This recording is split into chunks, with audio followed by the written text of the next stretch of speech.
Well, welcome to the pre-show. This is not the official start of the show, ladies and gentlemen, just so you know. I don't want you to get all excited and imagining that this is the actual start of the show because, you know, the pre-show, Whatever happens, happens. Sometimes the pre-show will be like 5 seconds. Sometimes the pre-show will be 3 hours. No, the pre-show will never be 3 hours. But whatever. Who knows? Maybe it will be. Who knows? Never.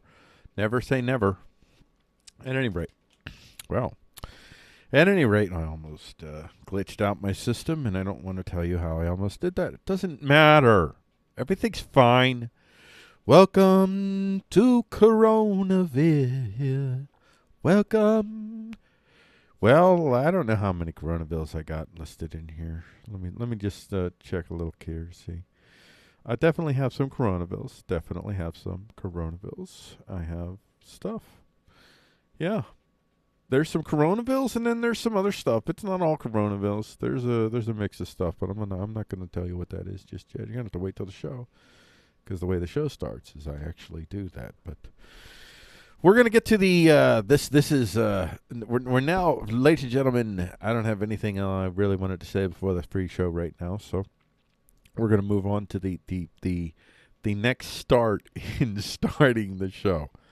Just a little mention of where we're coming from here. This is Freeqo.com, where I am not freaking out about the news for you, the people. This is where you can go, Freeqo.com, and you can get the, well, this is actually the post.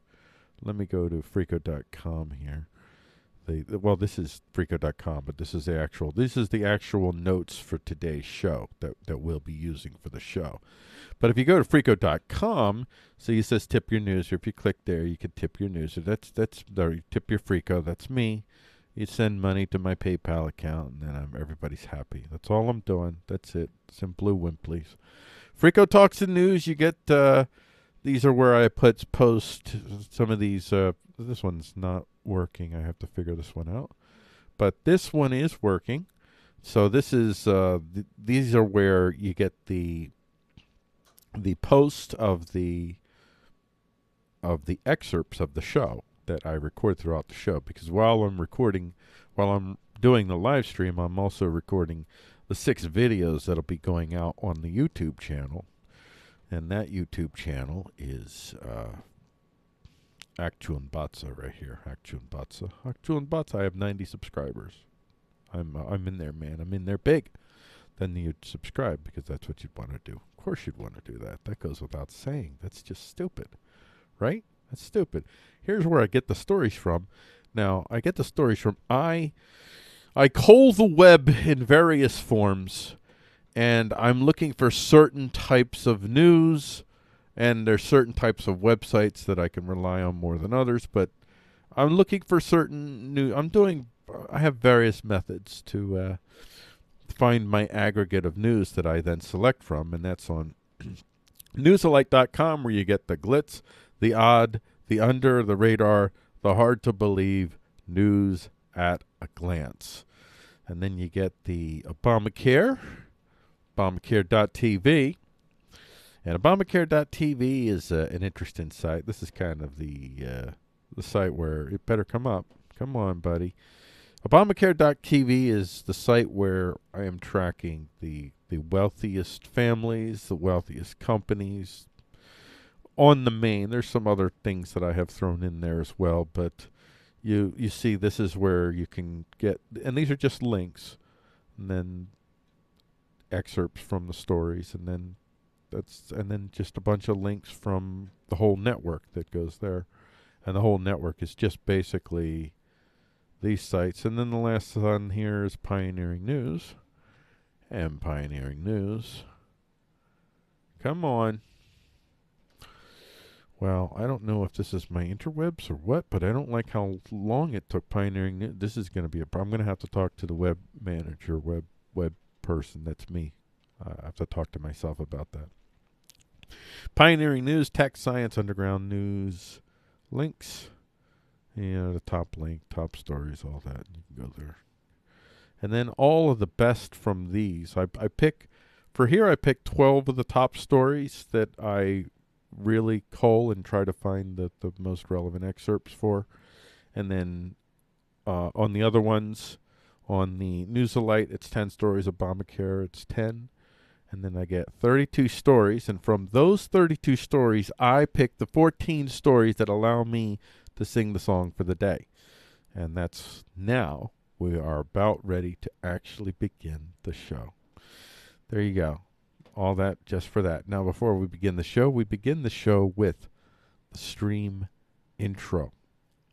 This is for certain groups of individuals that need to hear this before we can continue. Before I can go ahead in all good conscience. Warning, the material you're about to be exposed to is foreign to the minds of individuals who are limited in their capacity to understand the actual reality of power around them, just as you and everyone else alive currently are. What you're about to hear are opinions, suppositions, like gospel or scientific truths, not infallible certainties. Brace yourself for incoming opinions that could confirm or deny your preferential view of the reality of power. Brace yourself for fallible material, fallible opinions, and values reflected, but nonetheless variably firmly held. We do not apologize to anyone we know about. We do not apologize for daring to express our views and impressions of what we believe is and what we hope to see. We will keep talking so long as we are able. And now, Freeqo attempts to talk about the news without freaking out. That is the plan, ladies and gentlemen. That is always the plan every day. And it has been, let's see, I think Monday. Monday was the actual, well, I've only been doing this show for 2 weeks now. This will be 2 weeks. And I have to say, no, I've done some test shows before this, but there's really, this 2 weeks is the official. The Freeqo show is up and running, folks. It's doing it. It's doing its thing. And I had a freak out Monday, and if you listen to the shows on Monday, you'll hear expletives and yeah, it was a bad day, but I recovered. I got back off, I cleaned myself off. I slapped myself in the face, and I said, dude, calm down. Chill out. And that's where I'm at today. I'm chill, I'm calm, and we're doing Freeqo Talks and News for Thursday. Or this is actually, this is not right, man. This is not right, man. Why you say this up here? This isn't right. This isn't where we're at. This is Friday, April 10th, 2020. And we have, will the blockchain defeat the NSA? Microsoft and China free the AI object tech thanks to Coronaville. The Quantum Insecurity. I saw the Exoelectrogenic bacteria in gold, which is an homage to Charles Demuth and is also going to be our news poem of the day. Virgin looks for tax shelter. An appeal to pushing dangerous tech on our soldiers. That is going to be our dialectical for the day. So let's get strapped in, ladies and gentlemen, to do the first segment of the show.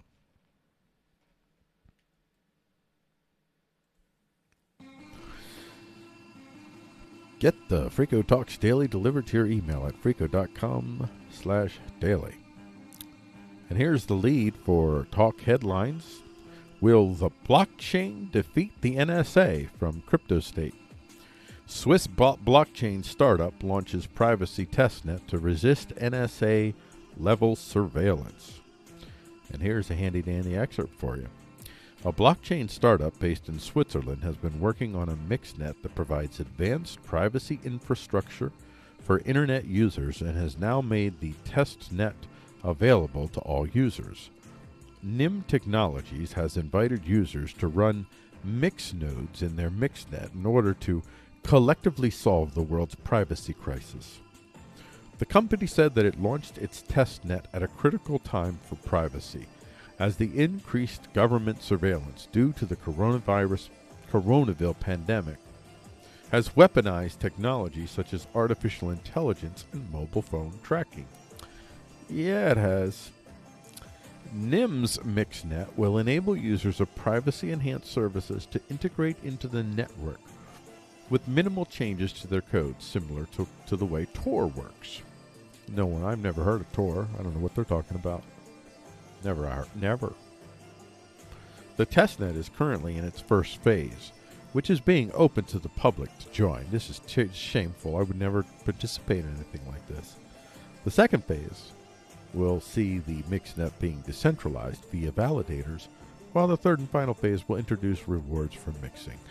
Yes, this is, by the way, not the first of its kind. There are many other types of stuff like this out there, some of which some people know more of than others, some of which some people wouldn't talk about.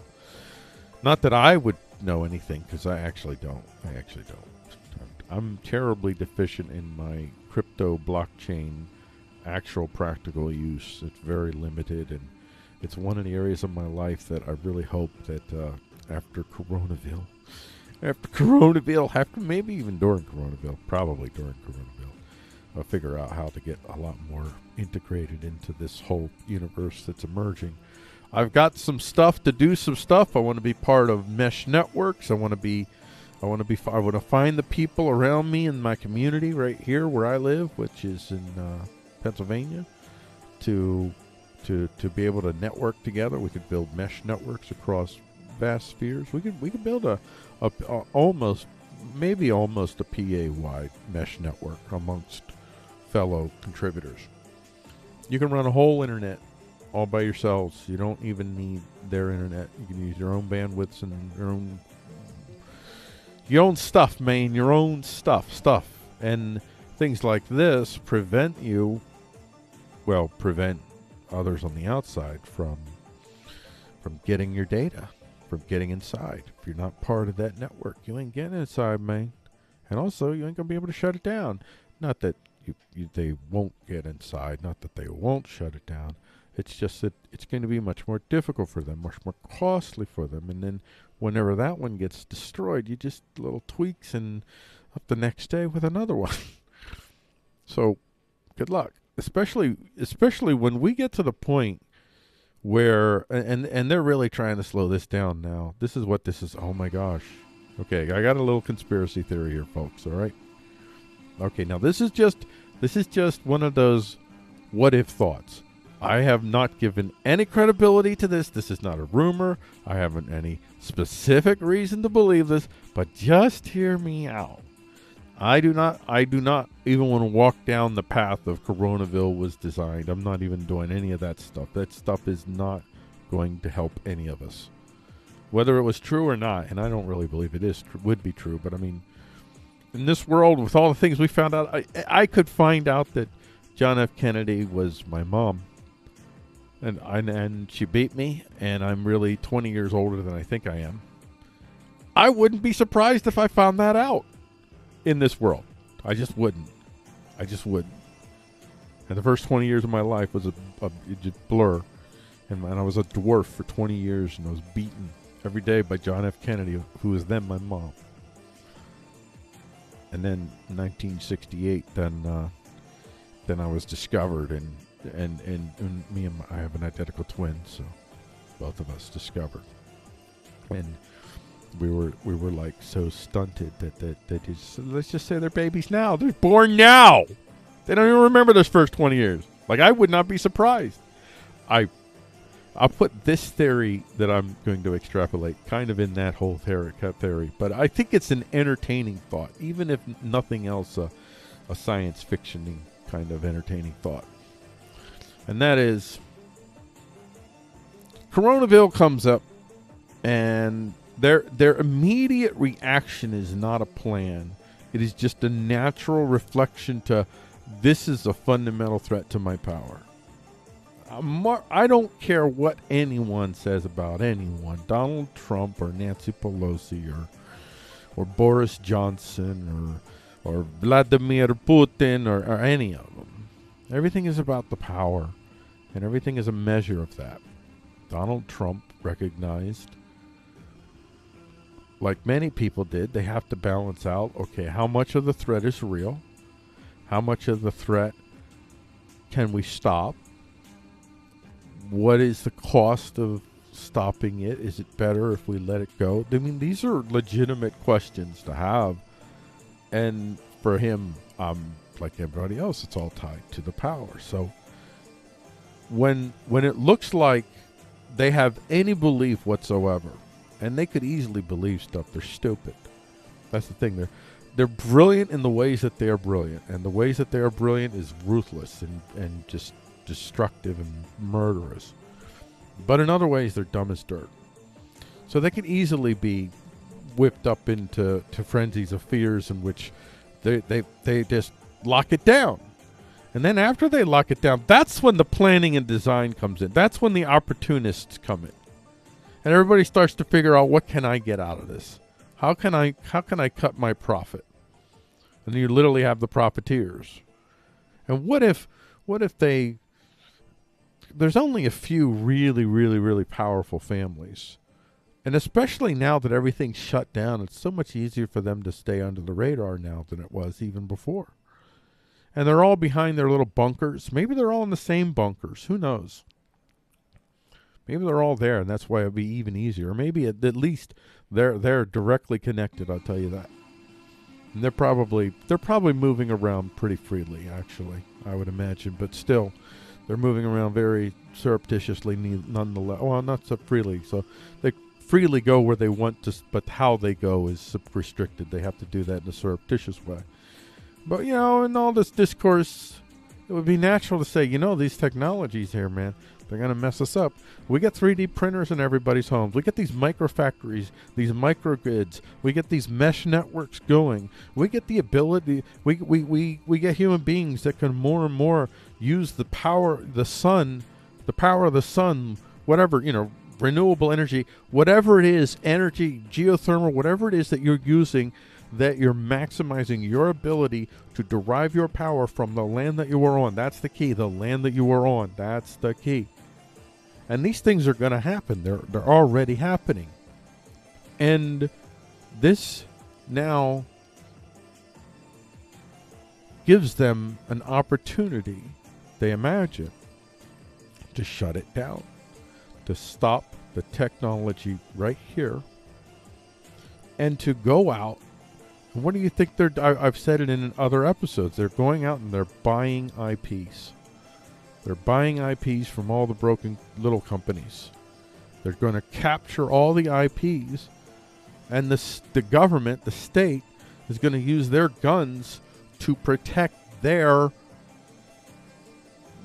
weird colonization of all of our minds, so that our opportunities to see 3D printers in everybody's home, no, there's going to be laws and regulations about how you use 3D printers. And it'll be up to us to decide whether we're going to let them enforce those types of laws. But there will be regulations.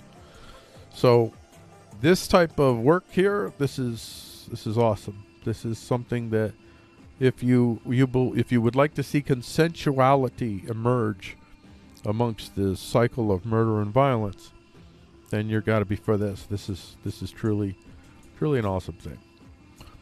All right. I'm going to get to the next headline here. And let me take a brief moment here because I need some water.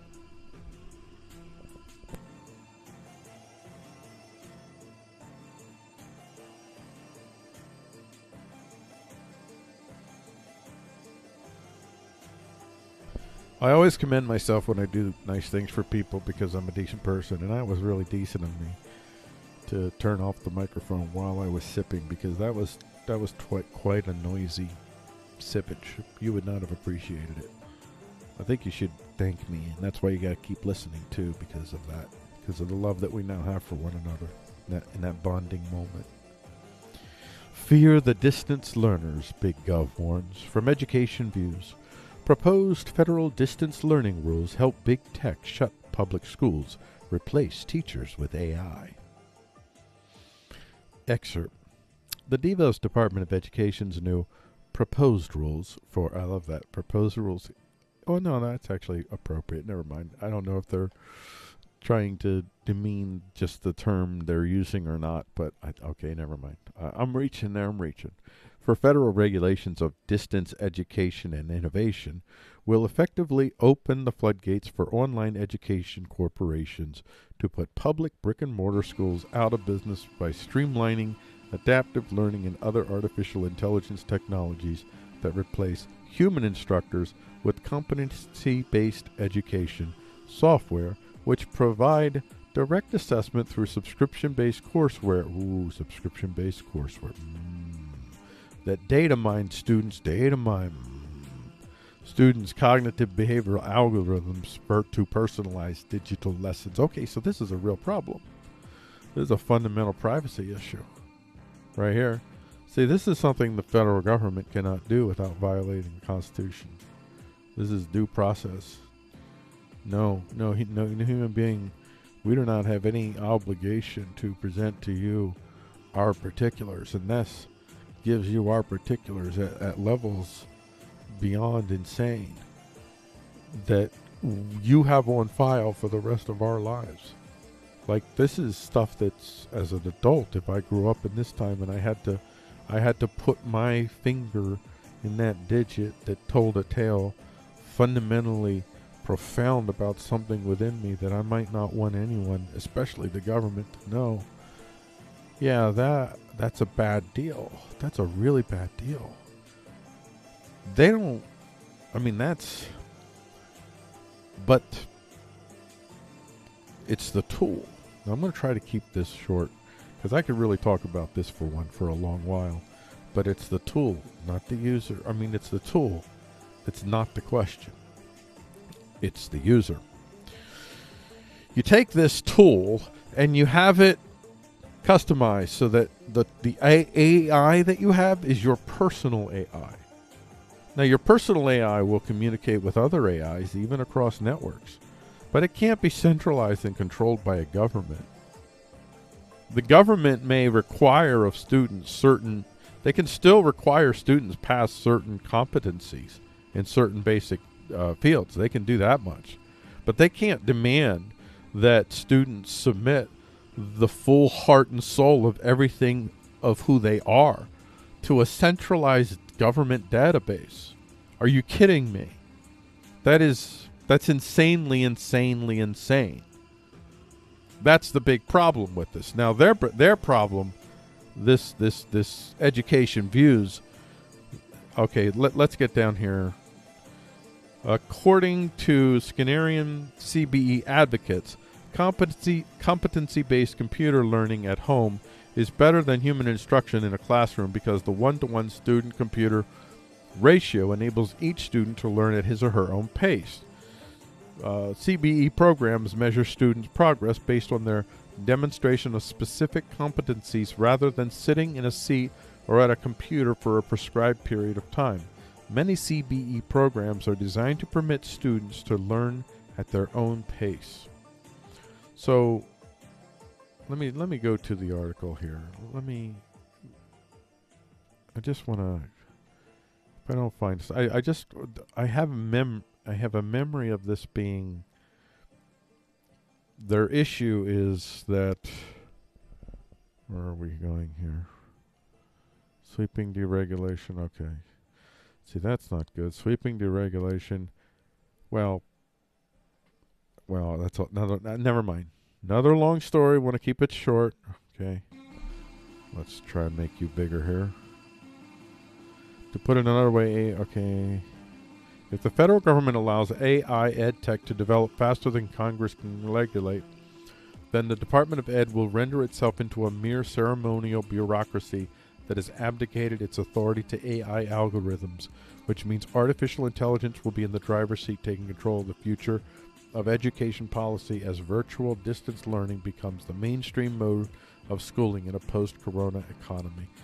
This would be insane to force this upon a world. To just suddenly force this upon a world. But you think about how much more you can control human beings when you know so much more profoundly the inner depths of their hearts and souls. That's why on Facebook about 4 years ago I decided to, I think maybe it was later than that. I'd like to think it was 4 years ago. I stopped doing any of those Facebook questioning what celebrity, when will you die, what are your political, all those things. And the reason I did is because I really believe that these things they're all going to the same place. Even if multiple companies were initially getting the data, they're all at some point going to end up in one big hub. Or multiple big hubs that are collecting the same whole aggregates of data from across the universe. And I was like, that's one less input that I want to take part in. And I would like not to have my child grow up in a system in which they are nearly compelled to be part of that process. If you're going to have your child do distance learning, don't have them be part of a network that is centrally controlled. Get them into open source networks. Get them into decentralized systems. Get them into personalized, I'll just say, AI enhancements. AI enhancements are wonderful. The tools themselves are fantastic, but they're only fantastic if they can be yours, customized and private.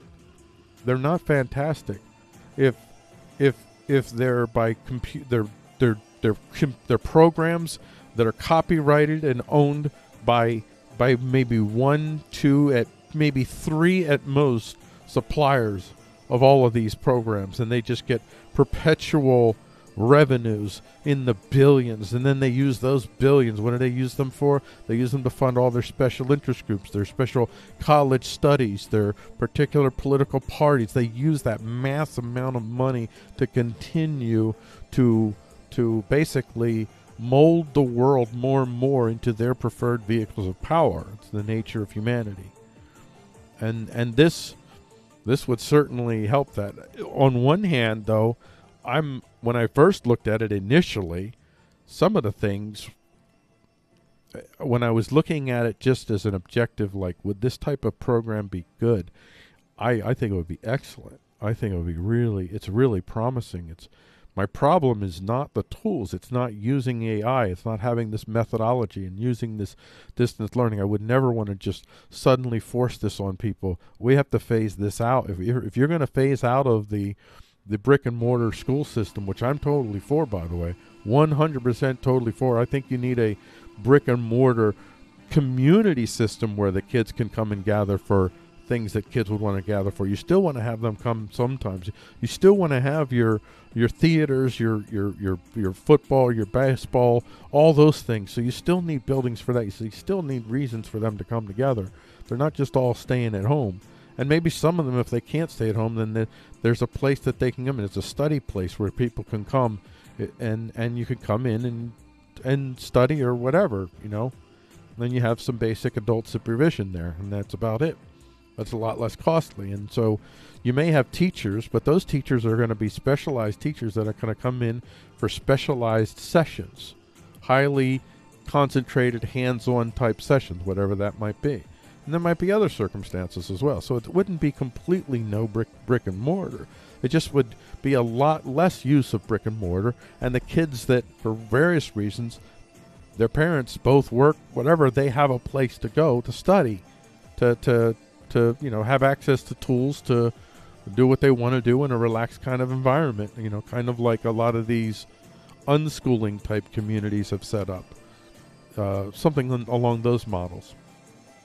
I think that's the future, and it's a very not only is it it'll be very cost effective, but well, anyway, I've already gone in too long with this. I'm sorry. This is hard when I pick these stories that I have a lot of passion about, and this is one of those stories in which, on one hand, the idea itself I think is fantastic. It's the users that I don't trust. I don't trust Betty DeVos. She's a billionaire. She's one of them. She's one of the Citadelians. She's literally one of the Citadelians, crawled out from underneath to poke up her head. No, I don't think that she's building a vehicle of power for me or you. Not even for the Trumpians. That's not a vehicle of power for Trumpians.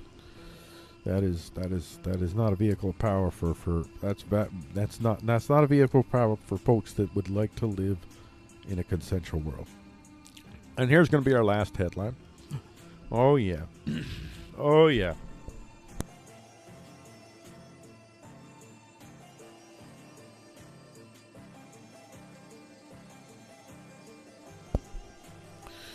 Oh yeah. Oh yeah. Yeah, I got a bad acid reflux day, so when I get that, I get a really kind of a raw throat, and it kind of, ugh. So that's what's going on. So sharing that with you, I know you guys love to hear that. Call me a Neanderthal, I think you're saying I'm smart. From SciTech Daily. Contrary to popular belief, Neanderthals were as technologically advanced as Homo sapiens. Well, we are Homo sapiens sapiens. Remember, we're double wise. Remember that. We are the superior Homo sapiens. Okay? We, all of humanity, we're number one. Number one. Where, or are we? an international team, including researchers from the CNRS, have discovered the first evidence of cord making dating back more than 40,000 years on a flint fragment from the prehistoric site of Abri-du-Maris in the south of France. Microscopic analysis showed that these remains had been intertwined, proof of their modifications by humans. Photographs revealed that 3 bundles of twisted fibers piled together to create one cord. In addition, spectroscopic analysis revealed that these strands were made of cellulose, probably from coniferous trees. This discovery highlights unexpected cognitive abilities on the part of Neanderthals. You baby! Yes! Yes! Who not only had a good understanding of the mathematics involved in winding the fibers, but also a thorough knowledge of tree growth. That's right! That's right! Right!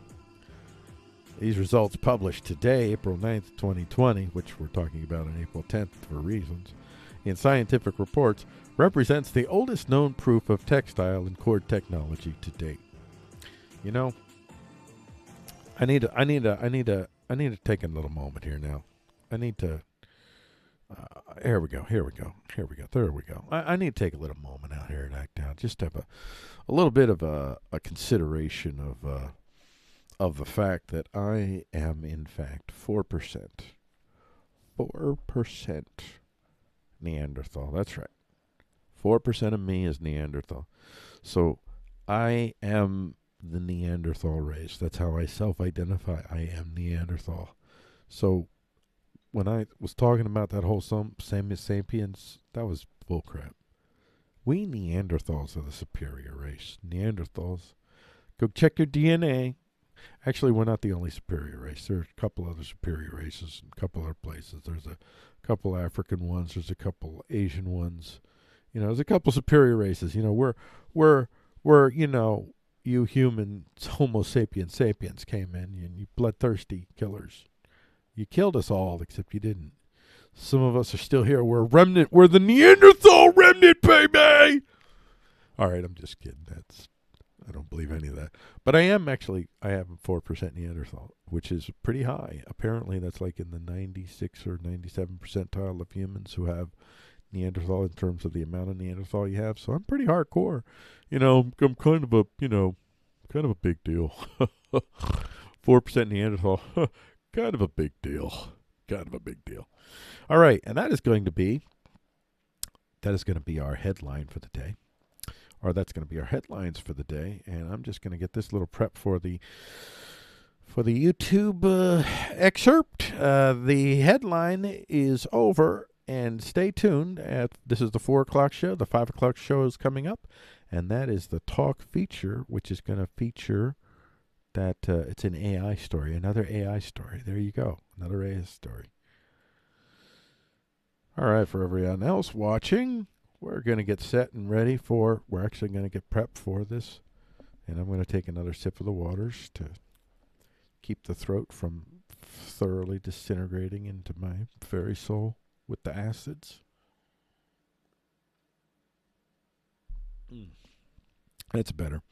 I didn't turn the microphone off that time because you didn't seem grateful. So I said, you know what? If you're not going to be grateful about it, why do I have to be nice? You're still here, all of you. I mean, there's a lot that's here right now. Nobody's listening. But still. All right. Let's get ready for the next feature, which is actually the feature segment. So it works out. There's a lot of featuring going on when we're doing that. All right, here we go. Let's go. All right, this is the feature for Freeqo Talks the News for Friday, April 10th, 2020. Our feature story is titled, Microsoft and China Free the AI Object Tech, Thanks to Coronaville.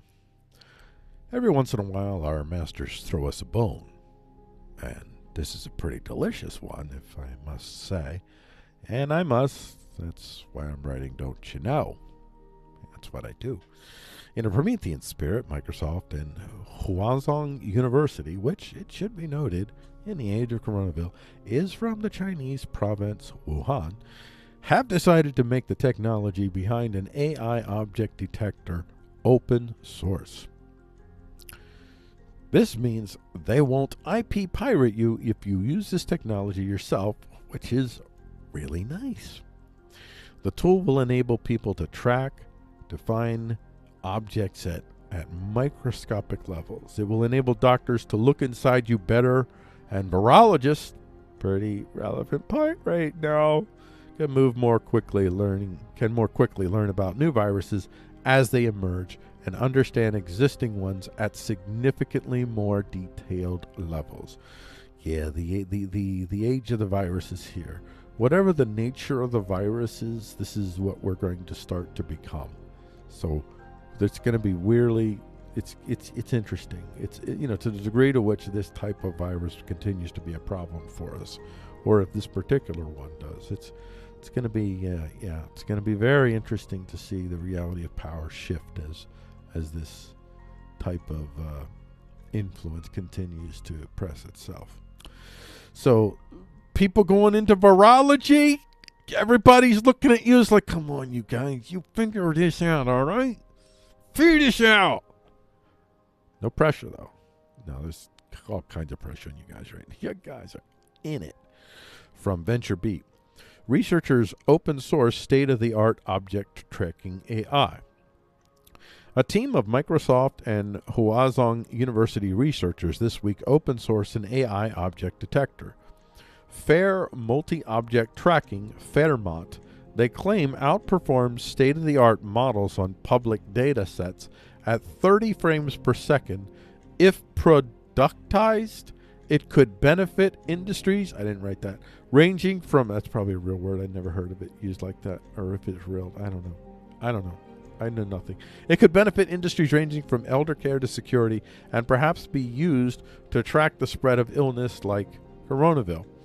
As the team explains, most existing methods employ multiple models to track objects. 1, a detection model that localizes objects of interest, and 2, an association model that extracts features used to re-identify briefly obscured objects. By contrast, FAIRMOT adopts an anchor-free approach to estimate object centers on a high-resolution feature map, which allows the re-identification features to better align with the centers.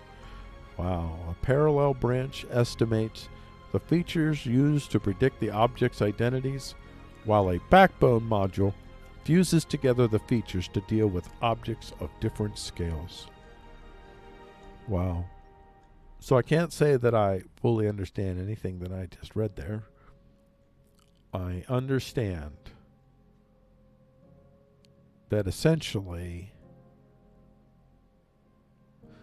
so if it's anchor free, then that means it can float in multiple spaces at the same time, or maybe that might be the different here. So the anchor free, you might have to go point by point, and here you can both. Yeah, I think that's what that means. I don't know. You guys tell me. Comment down below if that's true. And which allows, at any rate, it's a tech that whether you don't have to know the fullness of exactly what it does to understand. Essentially, it's a tech now that you can use, and I'm sure they have stuff beyond it or whatever. But take it because often when people throw their scraps away, there's jewels hidden in them that they didn't realize they were throwing away. So sometimes this free tech, you can find answers to other areas that they didn't even think about. So jump on that free tech. I'm sure that whoever does those types of things is on it like a bandit. That's one area where I probably take me years to even go through whatever training I'd have to get to even remotely understand what I need to do to be fully involved in something like that. But I could cover it. I can get others talking about it, and if I can find people that are doing this, I will talk about them. So if anybody knows anyone, you all let me know, and I'll talk about them. I'll even have them on the show. I'll get them on the show. They want to talk to Freeqo. They can come on the show and talk to Freeqo. We can do maybe we'll have a weekend show. Actually, well, never mind. I'll talk about that later. We don't need to talk about that during this thing. So there you go. This is a short feature. And that's good because we went a little long on the headline. So if you're watching this on YouTube, the headline show comes at 4 p.m. This is the 5 p.m. show. Coming up next is going to be our Talk Focus, and that will be on at 6 p.m., and that's going to start with the story, The Quantum Insecurity. Bye. Not to you guys, not to the live stream. I am not leaving. I would never leave you. Actually, I would leave you. I will leave you. Actually, I will leave you in a heartbeat. I'll leave you. As a matter of fact, I'm going to leave you after I do these two stories. I'm going to do this next. I'm going to record this next session here, and then we're gonna get back to it. How about that? Get back to it. All right, let's get this ready to record. All right, welcome to the focus for Freeqo Talks the News for Friday, April 10th, 2020. Don't forget to tip your Freeqo, by the way. Go to freeqo.com/tip. And you can go to freeqo.com and find this button and just click on that. And if you click on that, then it takes you to the PayPal button. And then got your PayPal account. And I won't do this right now. All right. So, anyway. We'll deal with that in another time. Who wants me to do things that I don't want to be seen or shown? But anyway, let's get to the Talk Focus. The Quantum Insecurity. There is a development gap between the old world and the new world, and the new world might very well soon lay bare all the secrets of the internet at all levels. The old world is the way things are today, in our zeros and ones. The new world is quantum. And any computer powered by the quantum processors will be able to make significant mincemeat of any of our O's and ones computer system securities. It's going to be a bonanza of hackeries, and I'm not sure I don't have mixed feelings about the whole affair. Go Team Quantum! There I said it. Like I said, I'm not afraid of technology. Well, on the main. Maybe some technology, if you comment down below, like, but what if there was a technology that as soon as it was created would instantly destroy the universe? Well, yeah, that technology could potentially scare me. So, anyway, from Uric Alert. Future quantum computers may pose threats to today's most secure communications. Here's an excerpt. Quantum computers that are exponentially faster than any of our current classical computers are capable of code-breaking applications could be available in 12 to 15 years, posing major risks to the security of current communication systems, according to a new RAND Corporation report. RAND Corporation. We're your friends. Love it. Your friends. The security risks posed by this new category of computers can be managed if the U.S. government acts quickly, regulates the quantum computers, and centrally coordinated whole of nation approach is the best way to manage those challenges, according to RAND research. Whole of nation approach. What does that mean?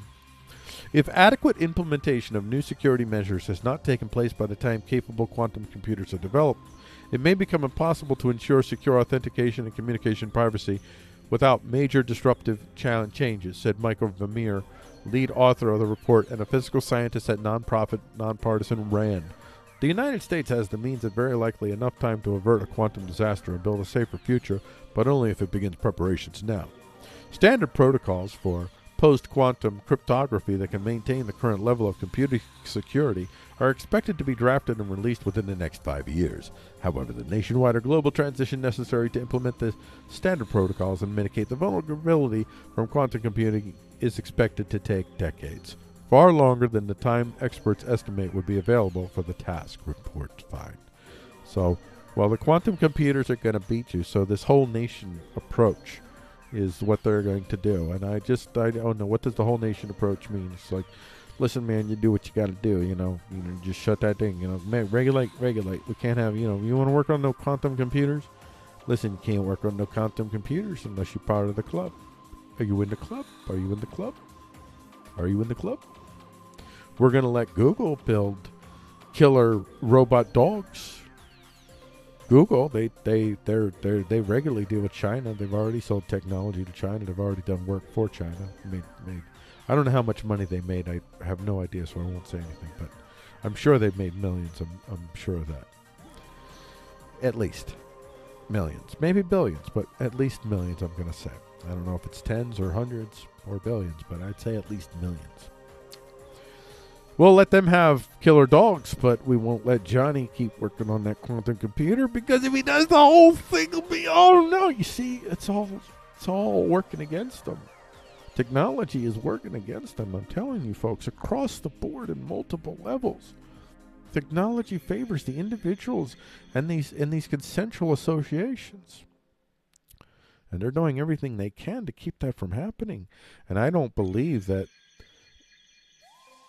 their initial reactions were anything other than shock and awe, typical authoritarian knee-jerk, hammer everything around us when we get afraid reactions. But after the reaction, how convenient is it for them to continue this as long as they can, to continue to slow down, so they have a time to slow us down, slow our progress in developing and starting to use the technologies that will demonstrate to us how much more effective we would live as a whole, humanity, if we all had these decentralized powers, the ability to defend ourselves, to fundamentally take care of ourselves, to have shelter, to have power, to have consensual associations that allowed us to raise our kids the way we want to raise our kids.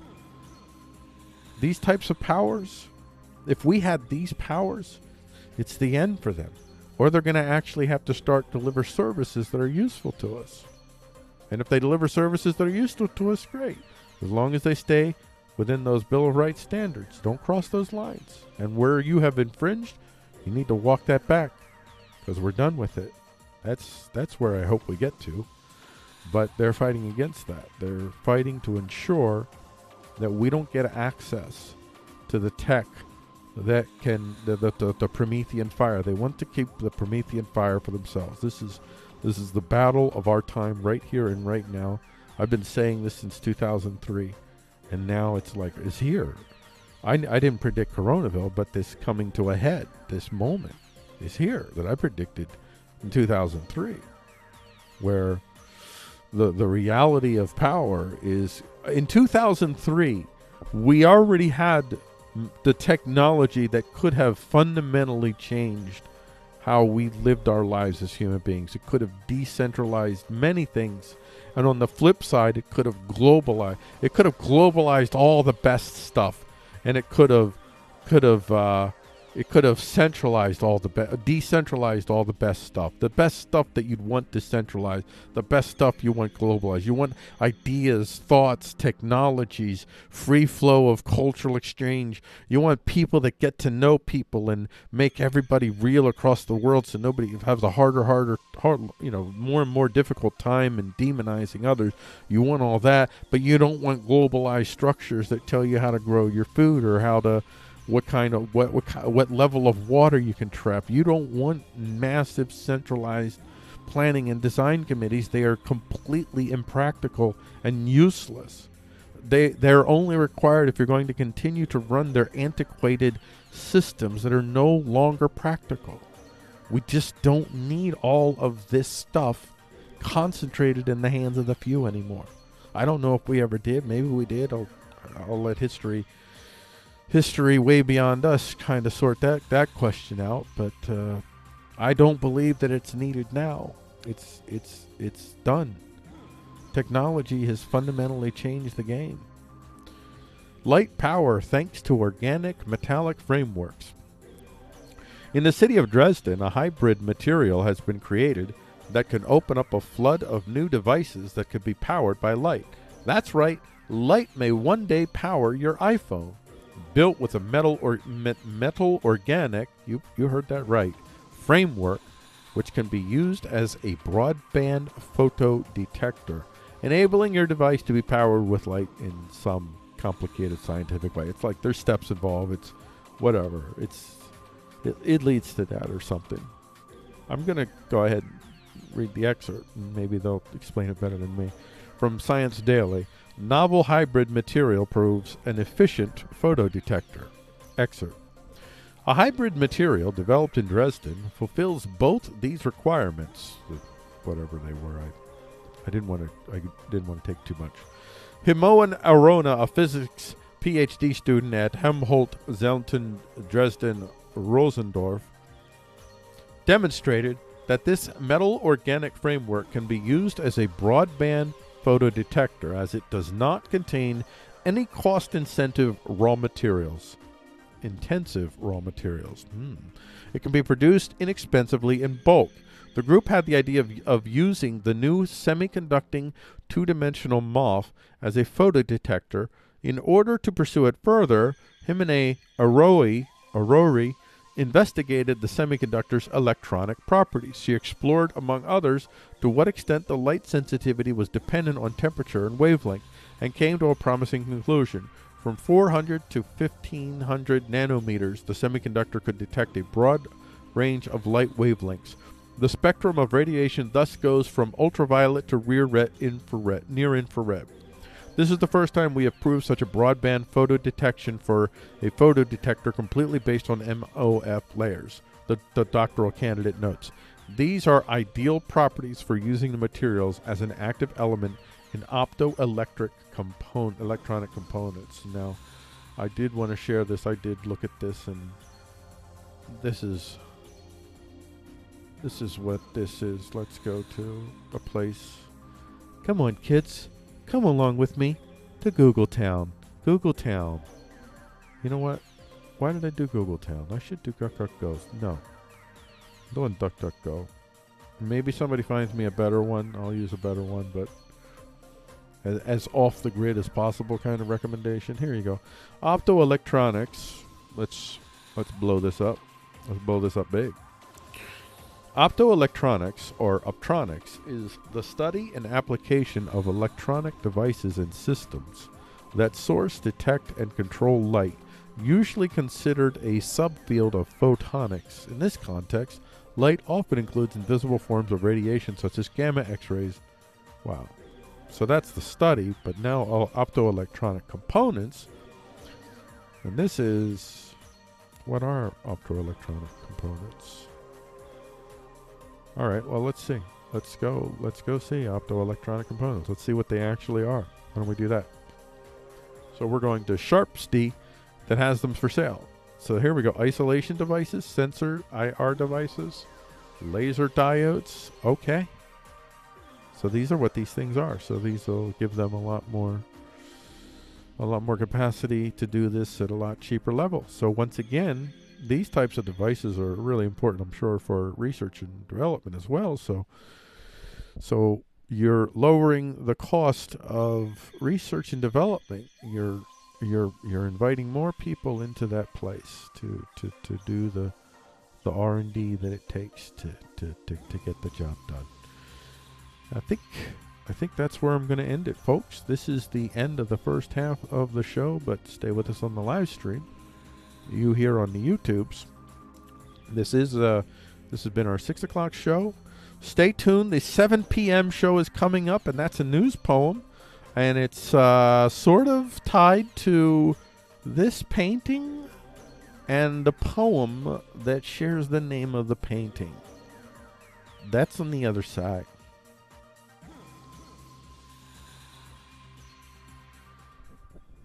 All right, as for you folks, thank everybody who has stayed with me so far.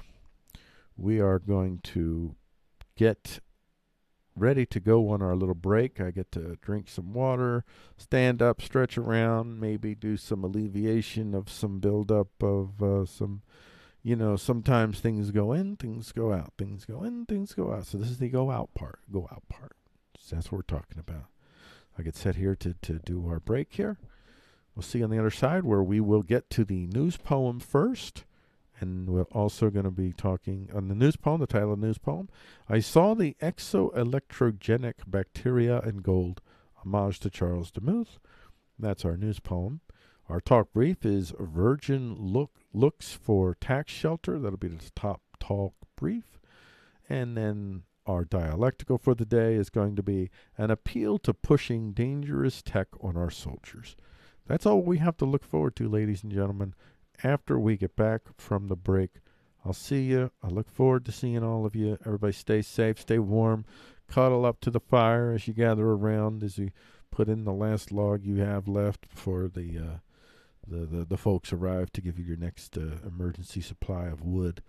And keep listening to this radio station as Freeqo talks about the news without freaking out for you, the people.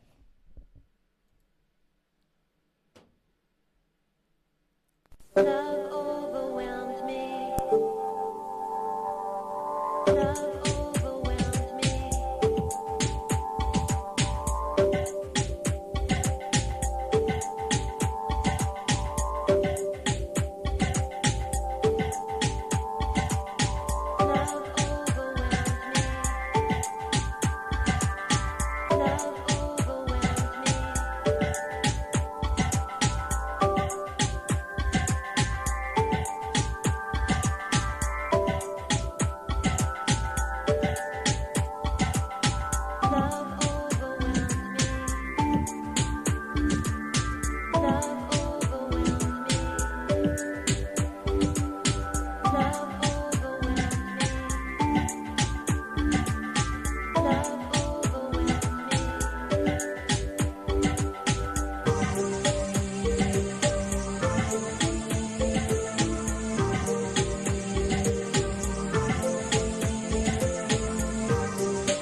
Love overwhelmed me. Love overwhelmed me.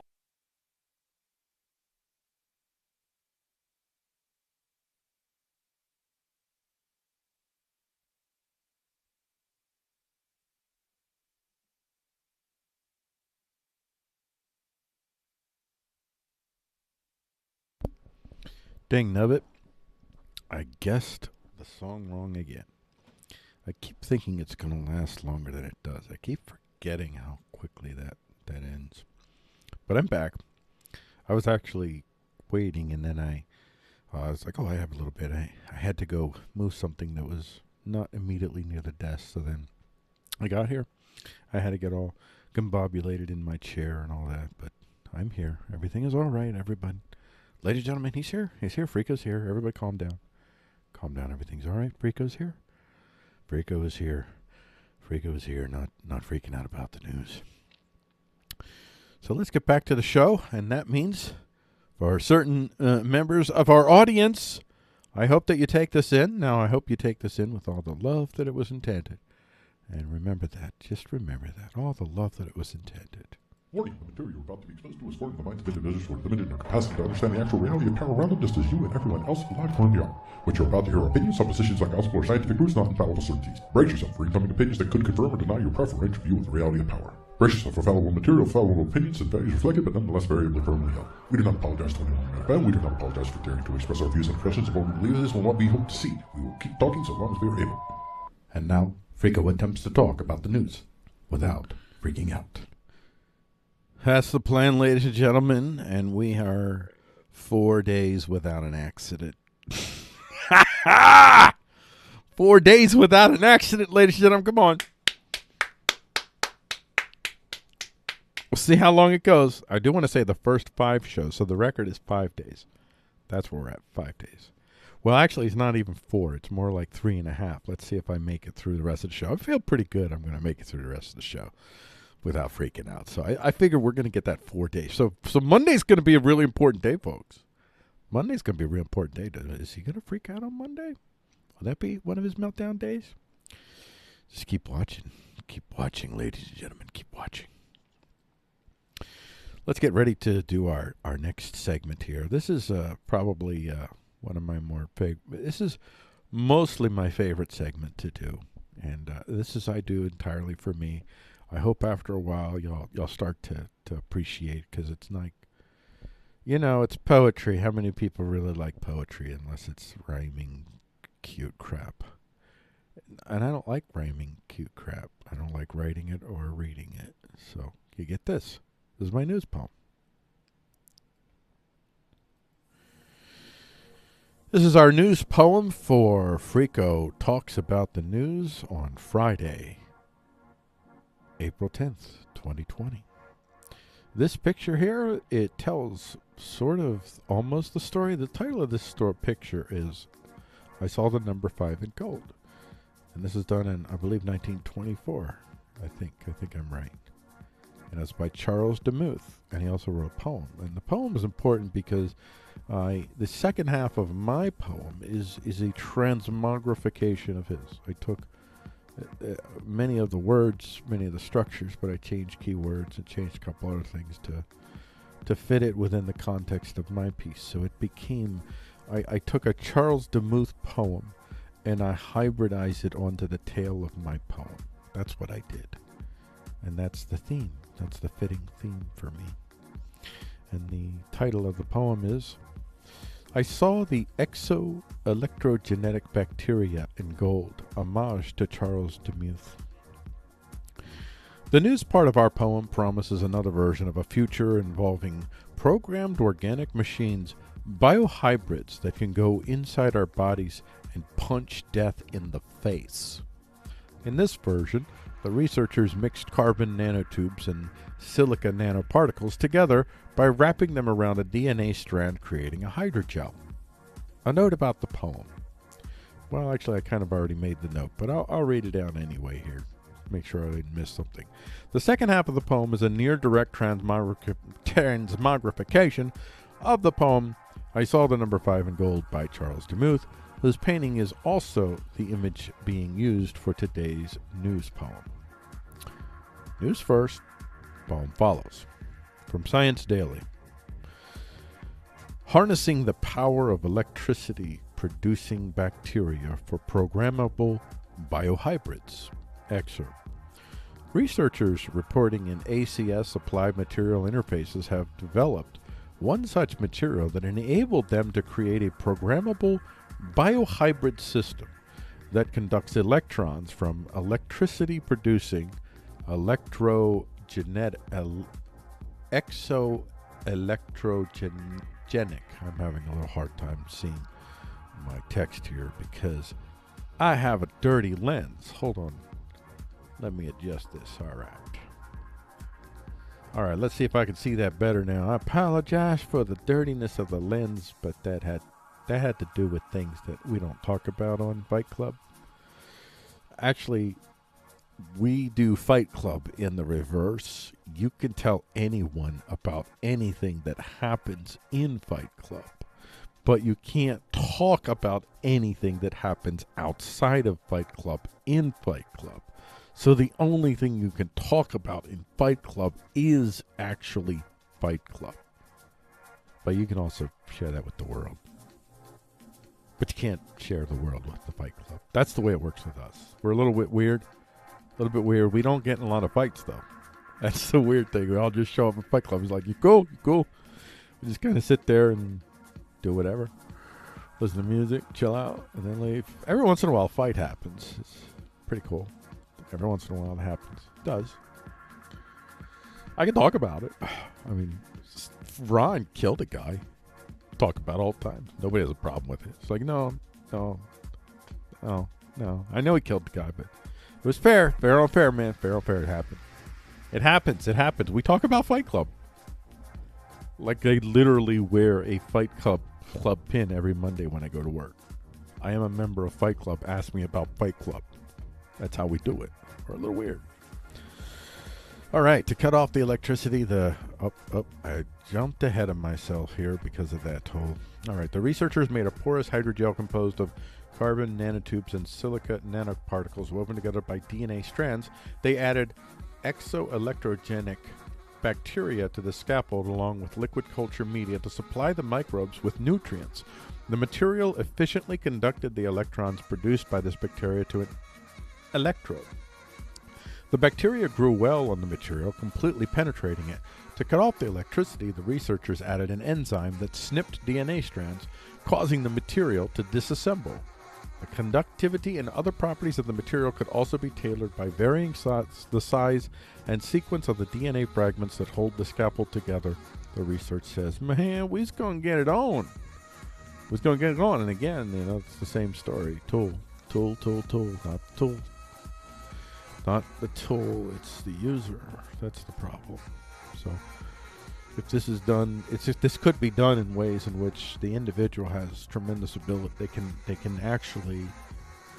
get the diagnosis, the expertise, the counsel from doctors and their own private AIs. What they build for themselves, they build for themselves like their own. They do it. They build it hands on. It's right there. They can trust themselves to build it right and to make sure that what goes in is what they want in. And then it's an incredibly useful tool to be able to take a pill. It's like, man, just go in there and kick out the stuff that's making me age.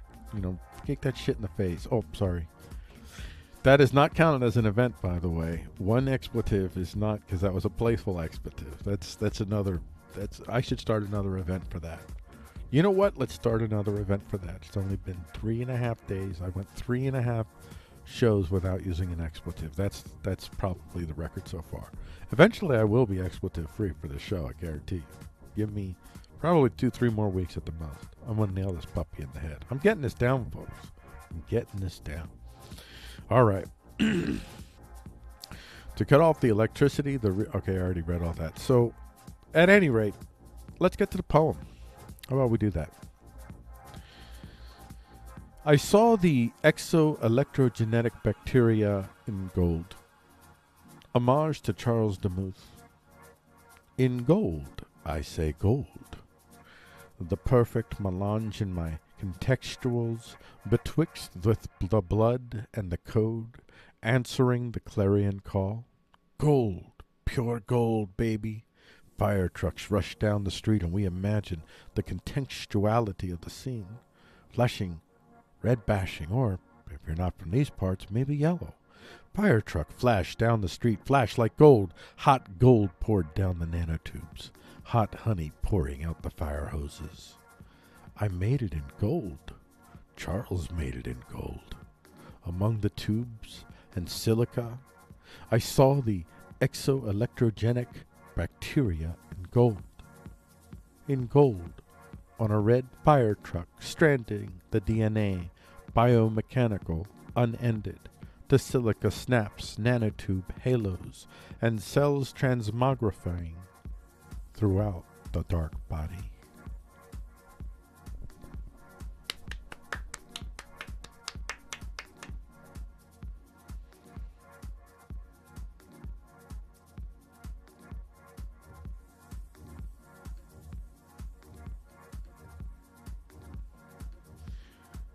All right, I'm not waving bye to you guys. I'm just waving bye to that segment. That segment is gone, ladies and gentlemen. That segment is gone. So I like this. I've been trying to change the scenes and do things, and I'm tweaking stuff as I go along. Actually, I'm going to be retweaking things. I'm about ready to clean out this whole area and declare a new structure, a new construct, with which to hopefully do things even more efficiently than I already have, which is pretty darn efficiently. It's not terribly efficient. You're dying right here. Anyway, let's get ready for the next segment. It's going to be our talk brief, so let's get ready. Let's get ready to record our talk brief segment.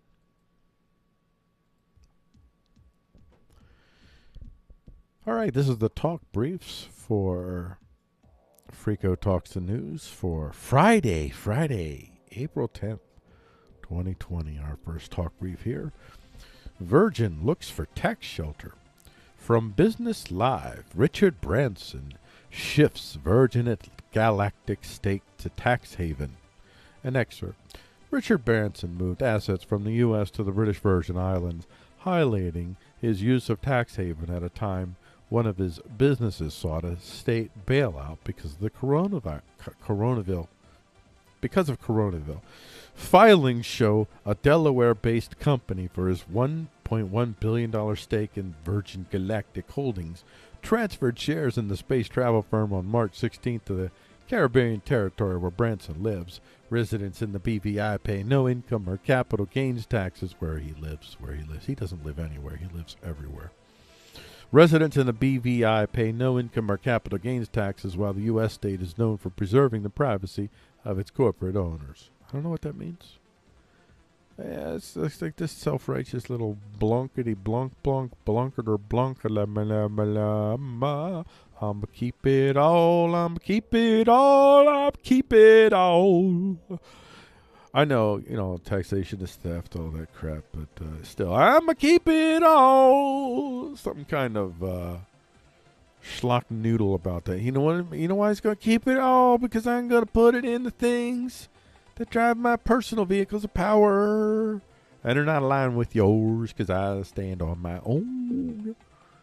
Because I'm one of them Citadelian kind of guys, aren't I? You're not a Citadelian though, Richard. That's the thing. You're not. You are one of the vassals, but you're one of the highest ranking vassals, but you're still a vassal. This is not a Citadelian. Donald Trump is a Citadelian under siege, but he is a Citadelian. President of the United States, they're always a Citadelian, at least while they serve. And that's pretty real. And trust me, it's real, because a billionaire who may be the puppet behind the president, if the president says to the military, do stuff, in the end, military soldiers are going to end up following the president. He's got real power. And if she was a she would have real power. There's Chairman Z. There's a Citadelian. There are some billionaires in America, and I'm not going to name names. I don't even know their names, but the families that I may know some families. I may be wrong, so that's why I can't name names, because I don't know for sure. But there are folks. I don't think he's one of them folks, but I could be wrong. I don't think that he is immune. I think that he is not fundamentally aligned with whatever state he serves. That he's got a friction. He's part of an outsider club still, even though he's still pretty authoritarian and jerkwater. All right. See how I kept that constrained? I did not have. I could have freaked out about this story because these people. I'm just so tired of the way that they escape accountability while they continue to breed this moral supremacism across the board. It's just I'm just so. And this guy's part of it. He's done all his little. He's in the club, man. He's in that club. Black rhinos eavesdrop on the alarm calls of hitchhiking oxpeckers to avoid humans. Here we go. Listen, here we go. Have some fun. Kick back, everybody, and relax and enjoy this one, okay? This is from Science Daily. With of course, meaningful interruptions from yours truly, Freeqo. In Swahili, red-billed, subjectively speaking, see what I mean? Red-billed oxpeckers are called askari wa kifaru, or the rhino's guard. Now, a paper appearing April 9 in the journal Current Biology suggests that this indigenous name rings true. Red-billed oxpeckers may act as a first line of defense against poachers by behaving like sentinels, sounding an alarm to potential dangers. You rock! Yes! Did I cheer things on? Come on, we got to. This is a good thing.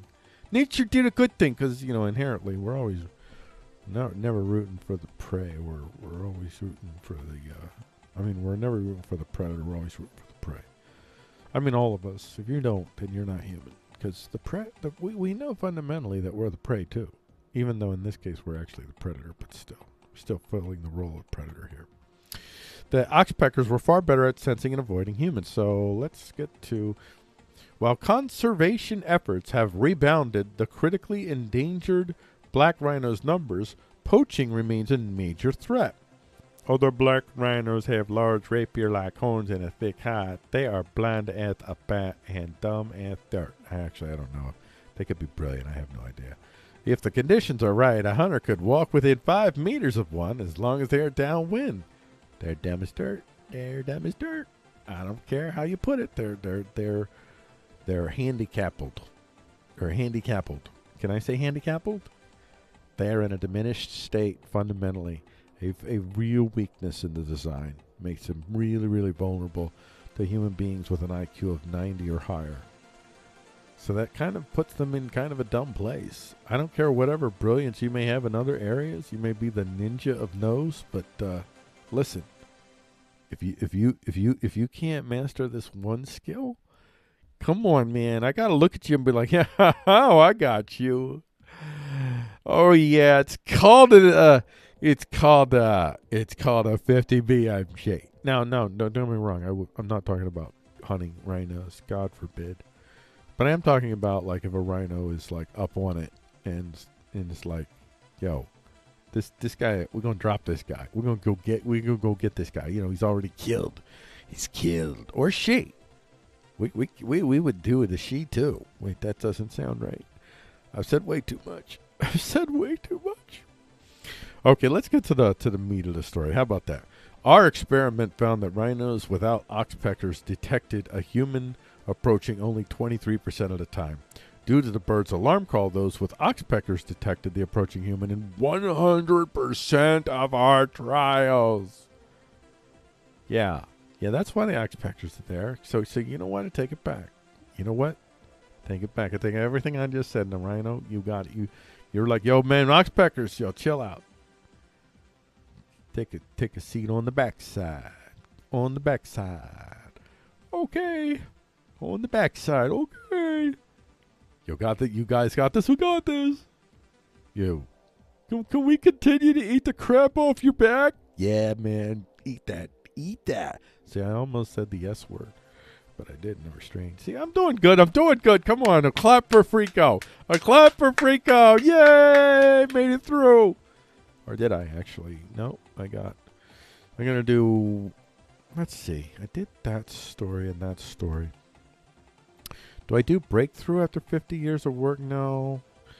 Only okay. Only, I mean, come on, you gotta do this. This is their headline. I gotta give it to them. It grabbed my attention. I don't normally see a title like this from The Truth About God, so this is weird. I mean, they really played this up. Only dicks. I mean, it is literally true. While while gun shops are swarmed with customers, Dick's furloughs 40,000 employees. Now, I don't know that I'm cool with celebrating the furlough, because these 40,000 employees, people don't have as much choice as you think they have. This is the problem with our system, is that we have such little choice, so we actually have to work for companies. Even if, I bet you there's gun owners that work for this company. They go, no, hey man, I've been here for a while, and that's it, but I'm making the bank, and it's, come on. I ain't sweating that guy or gal. I ain't sweating any of them humans. And I don't want any of them to be hurt like this, so I'm really sad for them. It is probably bitter pill, especially for the gun owners that are employees of Dick's, that they have to see that this huge missed opportunity by Dick's, that they could have been banking it. Imagine, because I've bought guns at Dick's, and I don't know necessarily that I could say that I was personal friends with any of the dudes behind the counter. In this case, I never had a female that I saw there, so I can say dudes in this case. So the dudes behind the counter, there was just a couple of them that I would regularly see. I didn't come in frequently, but I would come in for ammo. I bought a couple guns there, but mostly I would come in for ammo because they had a lot of good sales. And those guys, I don't know if they still work at Dick's or if they lost jobs then, but I imagine many of them did, and I imagine many of them just transferred to different departments. But those guys were cool. They knew their guns. They were good. They were authentic gun guys. And did they lose their jobs just now? I hope not. But I imagine if they did, they got to be like, Dick's. Come on, man. Dick's. I'm just going to leave it at that. I'm just going to leave that at that. I think that I've said enough here. And I'll just read a couple of these headlines here. Wisconsin aqua. Oh, and you know what? I'm going to read this one real quick. This one I'll leave this this segment with this story. Wisconsin aquaponics system leads the way in replenishing food supply. Current excerpt. Oh, this is from Wiz Farmer. And here's an excerpt. Currently, Wisconsin is home to the largest aquaponic farm in the world.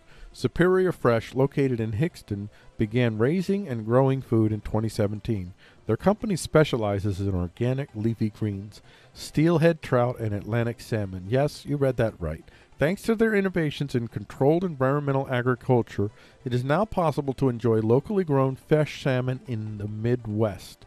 From start to finish, the fish at Superior Fresh are raised on site. Beginning as a fish egg, the fish will hatch, eat, swim, and grow.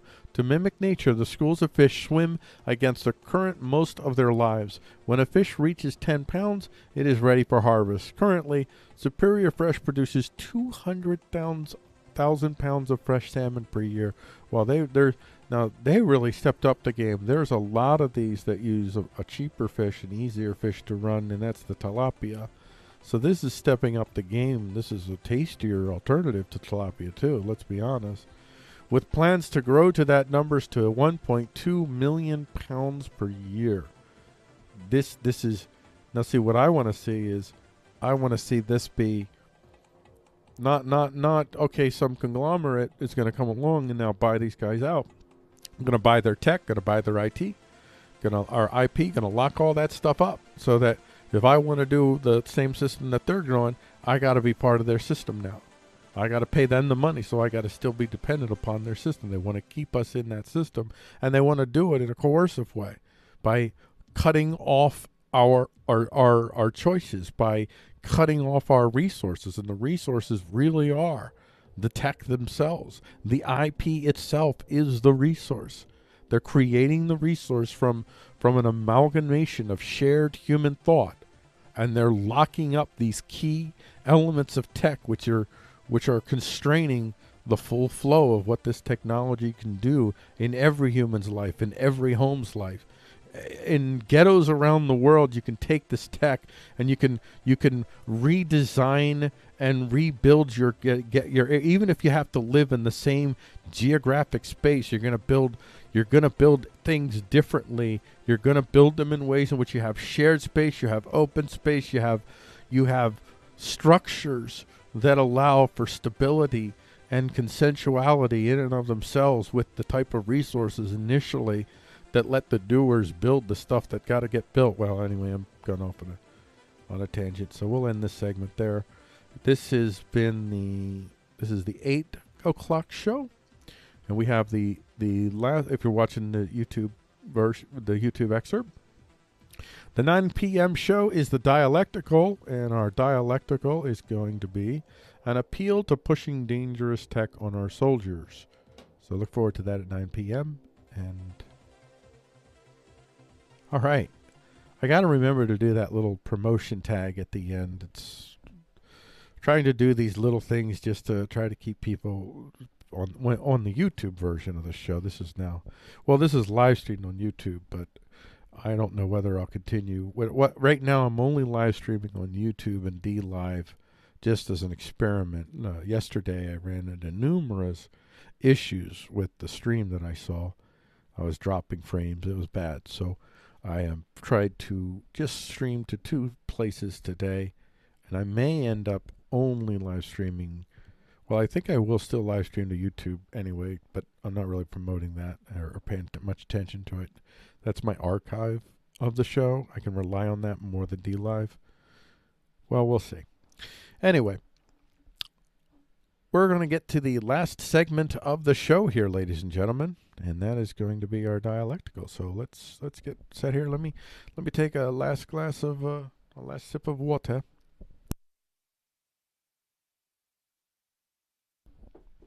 I love you so much that I turned off the mic, even though I had dead air, to assure that you didn't have to listen to the gulping and the pondering, flobbling. I did that for you. That's love. All right, let's do this thing. Let's do our last segment. This is the dialectical for Freeqo Talks the News on Friday, April 10th, 2020. The title of this is An Appeal to Pushing Dangerous Tech on Our Soldiers. On a report called Accelerating the Defense Department's AI Adoption by the Council on Foreign Relations. The Department of Defense sort of just announced to the world that the American military has significant gaps in utilizing AI technologies in military applications. It cites a number of reasons for this, including, but not limited to, this one. The DoD lacks a system for testing and evaluating AI and ML security, which leaves products more easily exploitable.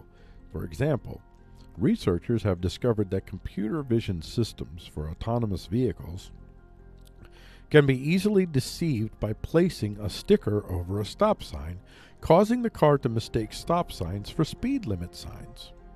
Without its own system for testing for these issues, the DoD is leaving itself vulnerable to potentially catastrophic accidents. At minimum, it will be impossible for it to accurately evaluate the quality and safety of AI products that it procures from vendors.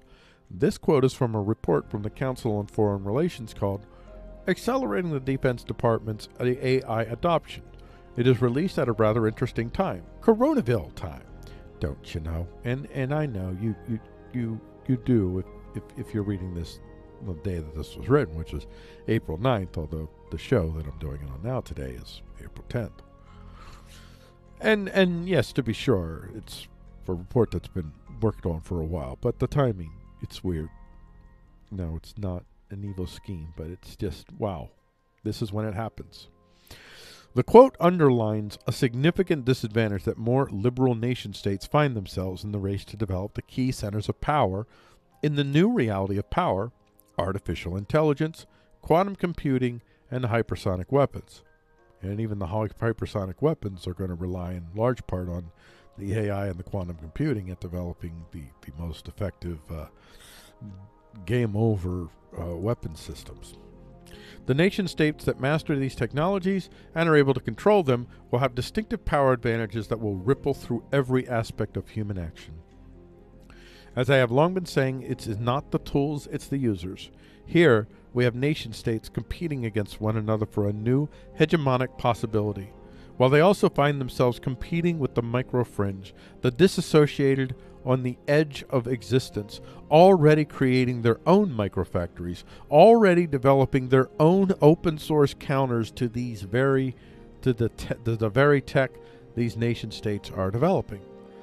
And thanks to remote collaboration and the ever-reducing cost of research and development, these IP tech pirates are able to compete close enough to the nation-staters to cause them to invest more and more power into attempting to prevent it from spreading. As it so happens, the nation-state can conquer two birds with one stone. Control. Greater and greater control across as many spheres as possible to shuttle the resources into the experimental boxes without the fuss that comes with being in a land of self-entitled liberals, people who imagine the government is limited by the Bill of Rights, and so they cannot openly, brazenly throw systems into being that might kill significant amounts of soldiers. They have to go through a rigorous testing process. But what if there was an emergency? You'd understand that, right? China is going to kick our butts because they have no constraints on rapidly testing and developing these systems, because they have over 1 billion mostly domesticated experimental humans at their disposal. If they aren't enthusiastic, they'll at least be cooperative. Trust us. Here's a summary of more limitations to the report cited to the DoD's development of AI tech.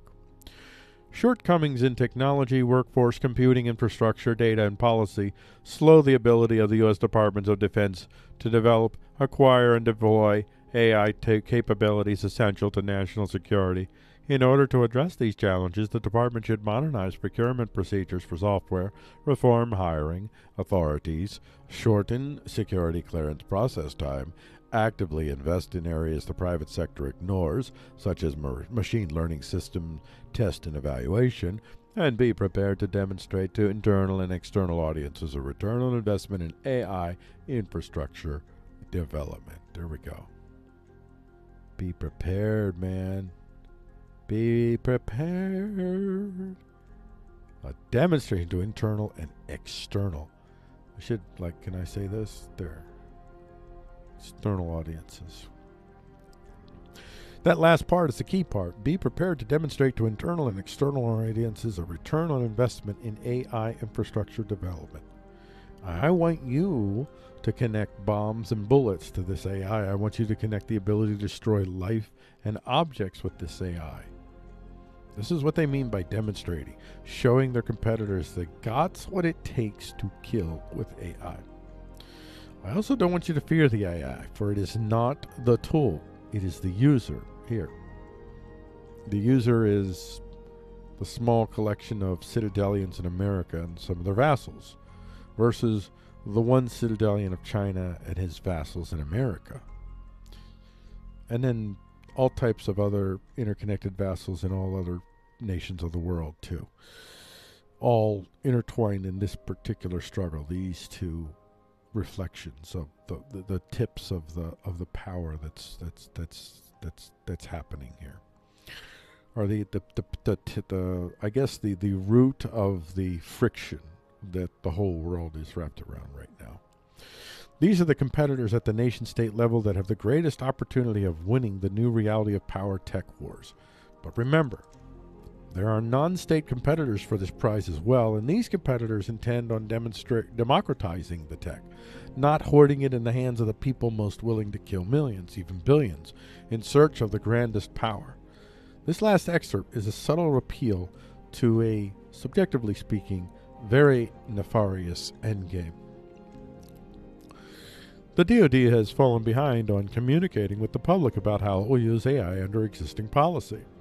This is partly due to a often lack of AI understanding in the general public, combined with unclear technical terminology, The conversation surrounding AI often use the phrases artificial intelligence, autonomy, autonomous, and automation interchangeably. These concepts are distinct but overlapping, blurring the differences between the systems. For example, is the suicide drone meaningfully distinct from a loitering cruise missile? Do rules-based systems of decades past count as AI when compared to machine learning-enabled systems? Moreover, due in part to the variety of terms included under the AI umbrella, the total number of AI projects that exist, let alone the dollar value of these projects, is unclear to the public. Let me rewrite that sentence. We have to stop scaring the crap out of people about this whole AI stuff. So how do we do that? CIA, talk to your folks in the alphabets in New York, and there it goes. And if I'm right, you'll start to see a lot more AI-friendly stories start to appear in the mainstream, and I'll even be picking up on it as we go along. Also, let's do this report. This report right here. That is going to... I'm sorry. I got to stay in character for this. I ruined the flow here. I'm sorry. I got to start over again on this section here. I got to get back in character. All right. We have to stop scaring the crap out of people about this whole AI stuff. So how do we do that? CIA, talk to your folks in the alphabets in New York. And there it goes. Also, let's do this report. This report right here that is going to literally tell the world that America sucks at AI. And it will be a long time before we'll ever get good at it. So we're basically flugged, and not in a good way. Flugged. Yeah, see, I needed that drama, okay? I needed to sing that song. I told you this whole thing is a song. The report is intended to scare on one side and gentlify on the other. I just made up the word gentlify, by the way, and I'm keeping it. And let's see if anybody else is using it. I'll tell you what, let's just do that, because, you know, did I really do it, or is this is not real? So that's the one thing. You can really humble yourself pretty quickly with this whole... Oh, there's that little thing we were looking at. Oh, where did I put my carrot?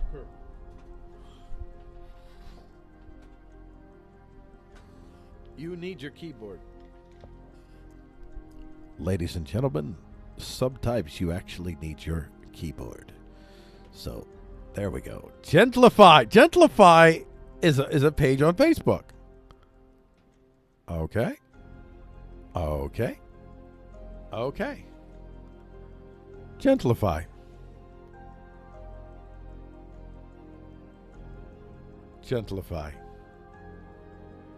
Gentlify, babies. Gentlify that. There's your answer.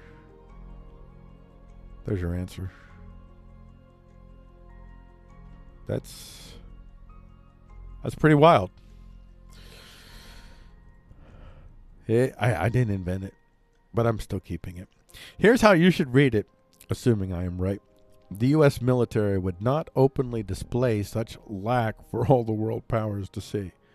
But it does have lack. It might very well feel it still has a significant edge, which may or may not be true, but I'm wagering they at least suppose it's true. For to display such weakness, generally so openly, is usually not done when there is real belief the weakness is real.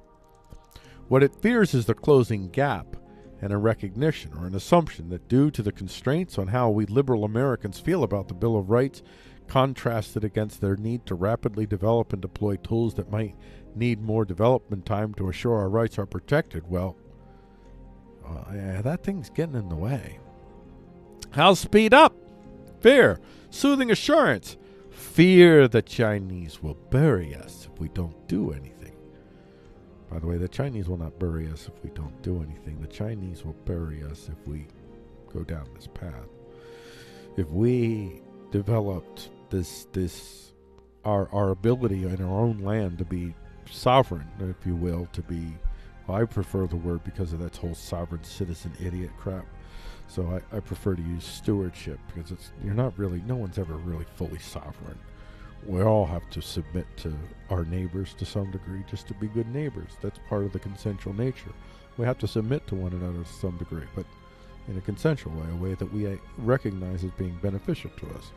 And we don't submit in the key areas. We don't submit in our bills of rights. That's the keyest of keyest areas. We just honor the bills of rights amongst one another, and the rest will emerge. We'll have all types of various systems emerge, but above all else, it'll be a land that is fiercely self-reliant, self-sustaining, and just incredibly difficult for any nation state to ever come close to conquering. This is the best way that we can make ourselves secure against the very real threat of China. We not in this way. In this way, it really doesn't matter, because you both end up like China. Whether America wins, America has to become like China to beat China. And what's the point? I'm not fighting China because I hate Chinese people. I have no animosity towards individuals based on their ethnicity.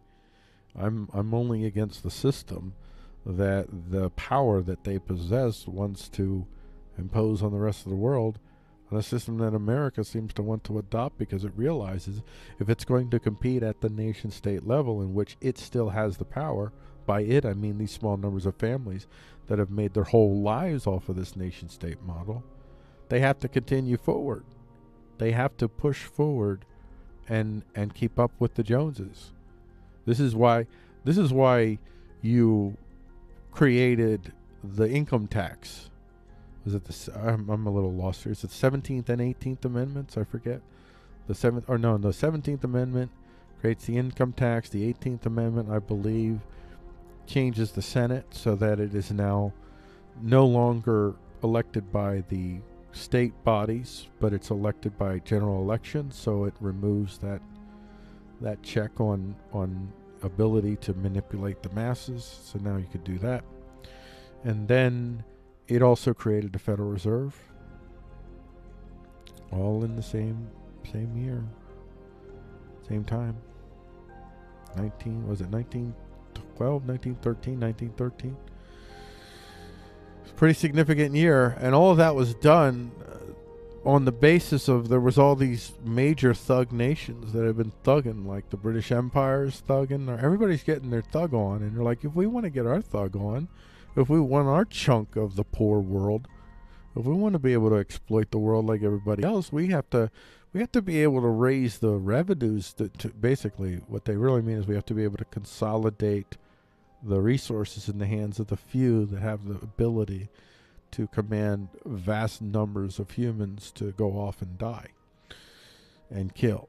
Hopefully more vast numbers of humans, just from a pragmatic perspective, not an emotional feeling kind of perspective, because these folks fundamentally don't feel, because if they did, they wouldn't do what they do. They wouldn't continue to push us to keep pressing on this system that's becoming increasingly costly for all of us.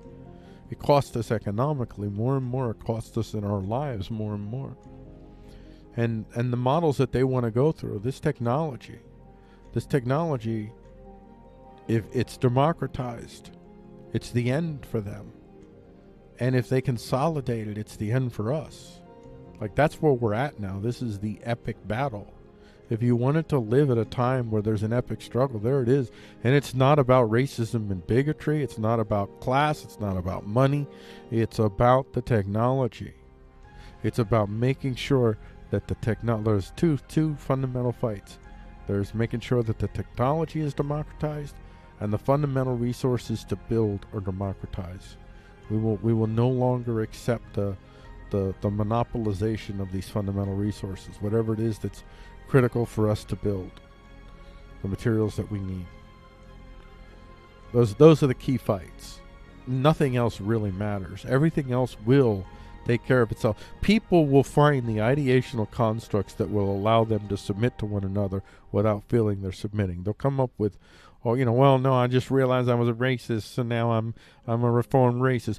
And, a black person might be, I just realized that I hated myself, and I just, the reason I hated white people is because I hated myself. And the reason it'll be real simple. Everybody's going to be coming to this is because everybody's going to have more, and everybody's going to need less from others, but they're going to recognize that they actually need more, just in smaller amounts, micro amounts from all the others around them, to assure that they continue to not need so much from others. It's kind of a weird dichotomous relationship that we'll come to understand. The significance of having these consensual associations with which we're part of the process. We do the work with them. We're growing, we're building, we're working and living together in shared spaces. And we have our We have our individual spaces, our little castles. We still have our individualism, our castles, but we have other shared spaces around.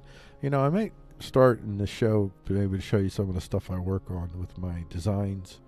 I should probably try and get some of those things out there just to plant some of the seeds. I have this idea of homestead acres. A homestead acres, it can be more than an acre, but it could be probably up to 4 acres. It could be 1 acre, but I think ideally it'd be like 4 acres. And in that 4 acres, you have 4 to 6 homes, and they have some space that's theirs, and then there's some shared space between the homes that they share, and then there's other shared space that half the homes share over here, half the homes share over there, and then there's other shared space that all of them share together, and which it allows them to have like these like they all have a nice pond. That there's aquaponics is set up. An aquaponics system is intended to grow not just their food, they get their fish, they get some basic, but they grow the what they need to feed the fish, but they're also going to be growing a lot of their raw materials that they're going to be using for their 3D printing and other things and whatnots. So there's going to be vertical farming. Everybody's going to have their own little vertical farming, their own everybody's going to have a shared large aquaponics, large by in this it's just 4 to 6 households are using them. But the idea is to basically redesign the whole world to turn away from all of these structures that are intended to separate us and keep us in these tiny little islands, but not put us in spaces where we don't have the silence and the quiet of solitude. We need to have that as well. So, and everybody needs to have it, and very few people have that. We need both. We need the shared. We need basically to design our places in such a way that it's incredibly difficult for a human being to have to learn the basic skills of being consensual for very practical reasons. You will not do well in these systems in which you have individuals who have the capacity to say no, and at the same hand, they also don't have the capacity to fundamentally violate you either, because you could say no. And so between the two of you, you find reason to be consensual. You're disincentivized to be coercive because the costs are just too high. Because if you're caught being coercive in a system like this, it's going to be bad. It's going to be bad. It could be very bad for you. And that's where we're going to end this segment. If you're watching on the YouTube channels, I want you to stay tuned, because I'm probably going to live stream exclusively on YouTube tomorrow night. Tomorrow, 12:30. I'm going to be live streaming the poems from the previous week. So I'm not going to do the news part. I'm just going to do a reading of the poems. I'm a little bit different visuals for it. So it's going to be a Freeqo's poetry. I don't know what I'm going to call it, but it's going to be a Saturday show. And I may have something for a Sunday show, so I can have shows 7 days a week, but not the ones that I have to put so much work into as I do the 5 shows. I do enjoy taking a break. By the end of this week, as far as looking at news articles and reading stuff and writing and stuff, I'm usually pretty exhausted. But I'd have fun doing the poem show, and I might do. Maybe I'll take one of one story from the week and just have a show where I go a little bit more in detail with that one story. I don't know. I'll think about it. But maybe I won't have a Sunday show.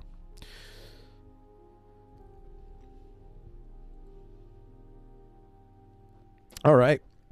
So I don't know that I probably should have stopped recording that segment a little bit sooner than I did, but that's okay. That's okay. We've reached the end of the show, folks, and I want to thank all of you who have listened. It's been a tremendous time. I got a lot of comments. There were no comments. Got a lot of likes and shares. None. And now I really appreciate the love that so many people have shown me that have mean so much to me in my life, my time in need here in Coronaville. This is the show. Don't forget to tip your Freeqo at freeqo.com/tip. And you can check us out make sure you go to DLive. That's dlive.tv/Freeqo. You can find us on Facebook, facebook.com/Freeqo Talks.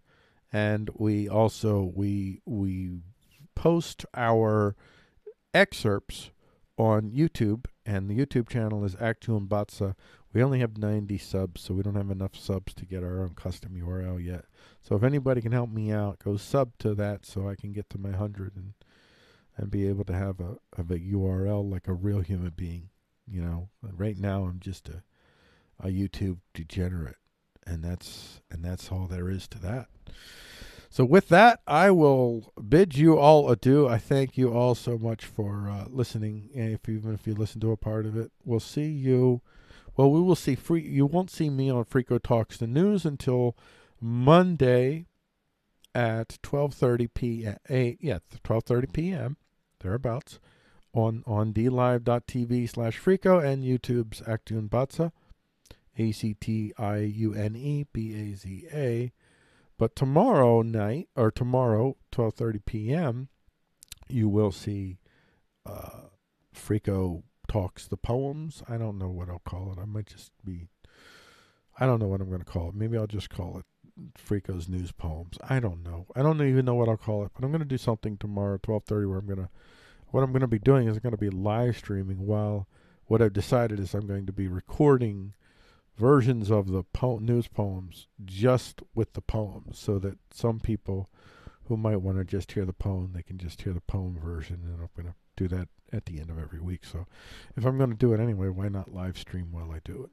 That's the way you do it. That's the way, because I'm a one-take guy. The reason I'm a one-take guy is because if I was not a one-take guy, I couldn't do this. It's way too much time and effort, just in terms of the editing and then the processing. That's the biggest part. If the processing was lightning quick, actually, I would probably still do the editing, because it doesn't take as much. It's the processing time that makes you do what you do. I'm trying to do the show in as easily and as relaxed a way as I can. And really, I'm not doing a show that I think will be the most successful. I'm just doing what I want to do right now. That's it. This is what I want to do. This is the show that I'd want to do, so I'm doing the show I'd want to do. Come heck be darned. I might be doing a show for one, but this is what I'm doing. So we'll see you for Freeqo Talks the News Monday at 12:30 p.m. and we'll see you for the poem thing tomorrow right here, if you're watching it live streaming right here where you're watching it right now. Good night, everybody. Have a safe trip home. Thank you for engaging with this material presented. As usual, remember your views, your suppositions do not make you subhuman, nor do they permit you to subhumanize others. No humans were harmed in the making of the show, and we extend no wish of harm in anyone who hasn't directly harmed or threatened to harm others first, no matter how reprehensible we find your views. We will see you in the next Freeqo Talks, where Freeqo attempts to talk about news without freaking out.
It's not.